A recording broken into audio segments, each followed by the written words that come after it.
Your child reads their leveled book perfectly at school, but at home, when you point to those same words, they can't read them. Here's what's really happening. They weren't reading those words at school. They were guessing based on patterns and pictures. And balanced literacy is teaching them to do exactly that. I'm Rebecca, a literacy specialist with 15 years of experience, and I've watched this pattern destroy kids' confidence when it didn't have to. Today, I'm breaking down what balanced literacy actually teaches, what the research shows, and what to do instead. Balanced literacy tries to blend the whole word approach with phonics, and on the surface, that sounds great.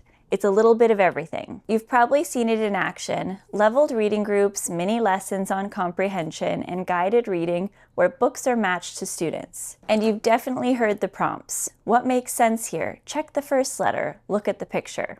That's the 3 cueing system, and it's a huge part of balanced literacy. The whole approach is built around exposure and engagement. The idea is simple. Surround kids with rich books. Let them read and write often, and they'll naturally pick it up. And for some students, it does work, but not for most, especially not that 40 to 60% of children who need explicit instruction to crack the code. But here's where it gets tricky, and this is what most teachers don't realize until it's too late. Balanced literacy feels good. The classroom is warm and engaging. It looks joyful. Kids like their reading. But here's what's actually happening under the surface. Students are memorizing text patterns instead of decoding. They're relying on pictures or first letters to guess words. They're being given texts that don't match their phonics knowledge. So instead of building decoding skills, they're developing bad habits, guessing, skipping words, and pretending to read. And that's not real reading. And over time, this starts to show, especially by 3rd grade. When the pictures go away, the text gets more complex, and decoding becomes essential. That's when kids hit a wall. Now let me show you what the research actually says about this, because it's not new, and it's not controversial among reading scientists. There are decades of science backing this up. The science of reading is a massive body of research from cognitive psychology, linguistics, neuroscience, and education. And here's what it shows us. Good readers don't guess, they decode. Word recognition doesn't come from repetition alone. It comes from connecting sounds to letters consistently. Reading scientists have made it clear, if you want kids to become fluent, independent readers, you have to teach them how the written code works. Balanced literacy doesn't do that. It prioritizes comprehension strategies, mini lessons, and reading volume, without giving many kids the tools to actually read the words. And there are 3 specific features to balanced literacy that feel productive but actually set students back. Let me walk you through them. Number 1, 3 cueing. You know the drill. Look at the picture. What would make sense? This teaches kids to guess, not read. They may get the word right, but not because they decoded it. And when those supports disappear in later grades, they flounder. Number 2, leveled texts.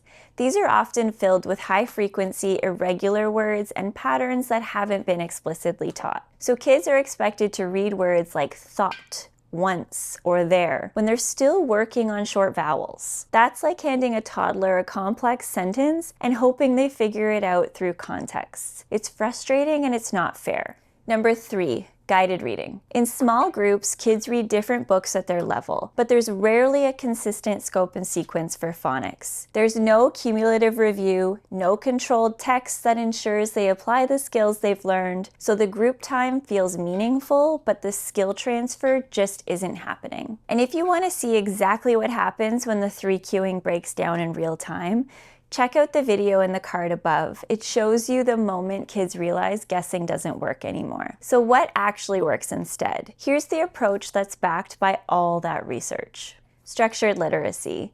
It's not a brand, it's not a curriculum, it's a way of teaching that aligns with how the brain actually learns how to read. Here's what it includes. Systematic phonics taught explicitly and in a logical sequence. Decodable texts where students can actually apply the phonics they've learned. Dictation and spelling so reading and writing reinforce each other. Cumulative review because mastery takes time. and explicit vocabulary and language comprehension, not just read and guess. And yes, there's still room for beautiful books, rich read-alouds, and student choice. But those things are meant to build comprehension on a solid foundation of decoding. If you're a teacher using balanced literacy right now, I've been there, I started there, it's what most of us were trained in. But here's what you can do this week to start making a difference. Number 1, swap out one leveled reader for a decodable. Just one. See what happens when students can actually apply the phonics they've been taught. Number 2, replace one guessing prompt with let's sound it out together. Stop asking what makes sense and start asking what are the sounds in this word. Number 3, look at your phonics scope and sequence. Are your texts actually aligned? If you're teaching short vowels, are students reading books with short vowels? Number 4, start dictation, even once a week. This supports encoding and helps kids connect sounds to letters in both directions. These small shifts compound over time, and for the kids who need us most, they make all the difference. I'm serious. When we teach reading with structure and clarity, we don't just reach the easy learners, we reach every learner. So here's the bottom line.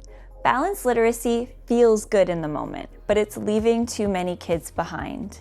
And the research is clear. Structured, systematic phonics instruction works for everyone, not just some. If you're ready to make the switch, grab my free Structured Literacy Letter A unit. It's packed with a week's worth of lesson plans and learner handouts. The link is below. If you found this helpful, hit like, subscribe, and let me know in the comments. Are you using balanced literacy right now, or have you already made the switch? I want to hear your experience. And if you want to see exactly how to teach decoding and phonics in your classroom or at home, check out the Teaching Reading Step-by-Step playlist in the end screen. It's full of practical demonstrations. You're not alone, and you're doing this right. See you next time.